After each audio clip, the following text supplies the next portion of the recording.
Bog'ot tumanida soliq va byudjet siyosatining 2026-yilga mo'ljallangan asosiy yo'nalishlari, Soliq kodeksi hamda boshqa normativ-huquqiy hujjatlarga kiritilgan muhim o'zgartirish va qo'shimchalar bo'yicha tadbirkorlar uchun seminar tashkil etildi. Hozir shu haqda. Joriy yilning 1-yanvardan barcha savdo va xizmat ko'rsatish sohasidagi yuridik shaxslar tomonidan to'lovlarni qabul qilishda yagona QR kod joriy qilinishi belgilandi.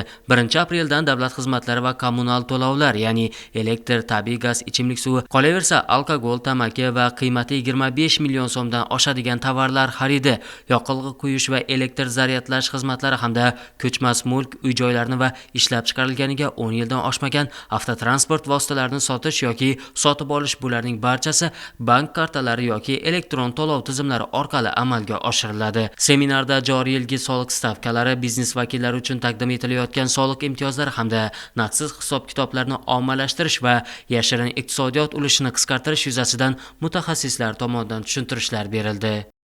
Mana bugun tumanimizda faoliyat olib borayotgan yakka tartibdagi tadbirkorlar, o'zini band qilgan shaxslar, yuridik shaxslar ishtirokida 2026-yildagi soliq siyosatidagi o'zgarishlar bo'yicha seminar yig'ilishi o'tkazildi. O'tkazilgan seminar yig'ilishida ularning vakillari ishtirok qilib, o'zlari qiziqtirgan savollarni bevosita berib, o'sha yerning o'zida javobini olib, bu javoblardan qoniqish hosil qilgan holda yakunlandi.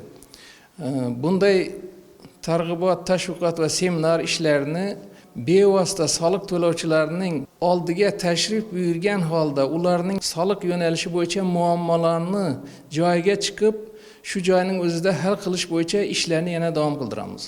Shuningdek, 2026-yil 1-yanvardan qo'shilgan qiymat solig'i to'lovchisi guvohnomasining amal qilishini 30 kundan ortiq bo'lgan muddatga to'xtatib turishi sud tartibida amalga oshirilishi, shuningdek, aylanmasi 10 milliard so'mgacha bo'lgan soliq xavfi o'rta darajadagi tadbirkorlik subyektlarini soliq maslahatchilari va auditorlik tashkilotlari xulosasi asosida ixtiyoriy tugatish imkoniyati berilgani. Qolaversa, soliq to'lovchilarga bitta hisobot davridagi bir nechta soliq turlari bo'yicha hisobotlarni taqdim etishni kechiktirganlik uchun bitta jarima qo'llash amaliyoti joriy qilingani bo'yicha batafsil ma'lumot berildi.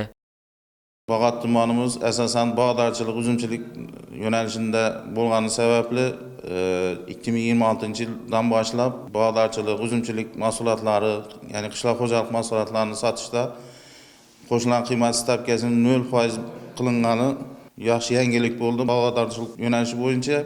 Endi men bu yerda bog'dorchilik bo'yicha soliq o'zgarishi bo'yicha savol berdim. Asosan qo'shilgan qiymat solig'iga o'tish tartiblari bo'yicha savol berdim. Soliq xodimlari bu borada menga to'liq tushunarli qilib javob berishdi. Bundan tashqari boshqa soliq turlari bo'yicha ham o'zgarishlarni tushuntirishdi. Tushunmaganlarimizga savol bilan murojaat qildik. Qishloq xo'jaligi yerlari bo'yicha, natural yerlar bo'yicha ham o'zgarishlar kiritilgan. Shular bo'yicha savol berdik. Tegishli javoblarni oldik. Seminarda tadbirkorlarni qiziqtirgan savollarga mutaxassislar javob berib, ular faoliyatlari davomida yuzaga keladigan muammo va takliflarni tingladilar. Ishbilarmonlarga tegishli tavsiyalar berildi.